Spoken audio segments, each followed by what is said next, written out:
சென்னைக்கு வரணும், அண்ணா யூனிவர்சிட்டி கிண்டில படிக்கணும்னு ஸ்கூல்ல இருந்தே ஆசை. பக்கத்து தெருக்கு கூட எங்க அப்பா தனியா விட மாட்டாங்க. சென்னைக்கு எப்படி போறதுன்னு பயத்துல இருந்தேன். எனக்கும் இதே பிரச்சனை தான். என்ன பண்றதுன்னு தெரியாம இருந்தேன். நம்ம தான் ஊருக்குள்ளேயே வாழ்க்கையை முடிச்சிட்டோம். ஆனா நம்ம பொண்ணு வெளி உலகம் பாக்கட்டும். அவ கூட இல்லன்னா என்ன, நம்ம ஐயா இருக்காருன்னு ஒரு நம்பிக்கையில தான் அவளை அனுப்புனேன். நம்ம பாதுகாப்புல ஒரு பொண்ணு பயம் இல்லாம காலேஜுக்கு போகுது, வேலைக்கு போகுதுன்னு நினைக்கும் போது பெருமையா இருக்கு. ஆமா, ஒரு பொண்ணு ராத்திரி தனியா நடந்தா அவளை ஏன் கேள்வி கேட்கணும்னு இந்த சமூகம் யோசிச்சப்போ, அந்த பொண்ணு தைரியமா நடக்கணும்னா நாம என்ன செய்யணும்னு ஒரு தகப்பனா யோசிச்சவரு இபிஎஸ் ஐயா. அந்த யோசனையின் நேரடி செயல்தான் அம்மா பேட்ரோல் திட்டம். முதற்கட்டமாக சென்னைக்கு 40 பிங்க் நிற வாகனங்கள் ஒதுக்கப்பட்டது.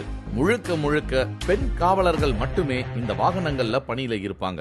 பள்ளிக்கூடம், காலேஜ், பெண்கள் வேலை செய்யற இடம், பஸ் ஸ்டாப்னு மக்கள் கூடும் இடங்கள்ல இந்த ரோந்து வண்டி 24 மணி நேரமும் பாதுகாப்புக்காக சுற்றி வரும். அவசரத்துக்கு பெண்கள் 1091 என்ற எண்ணுக்கும், குழந்தைகள் பாதுகாப்புக்கு 1098 என்ற எண்ணுக்கும் போன் செஞ்சா போதும். அடுத்த சில நிமிடங்கள்ல இந்த வாகனம் அங்க நிற்கும். ஜிபிஎஸ் கேமரா வசதியோட கண்ட்ரோல் ரூம்ல இருந்து கண்காணிக்கப்படும் இந்த வாகனங்கள் வெறும் போலீஸ் ரோந்து இல்ல, தமிழ்நாட்டு பெண்களுக்கு ஒரு அண்ணன் கொடுத்த பாதுகாப்பு கவசம்.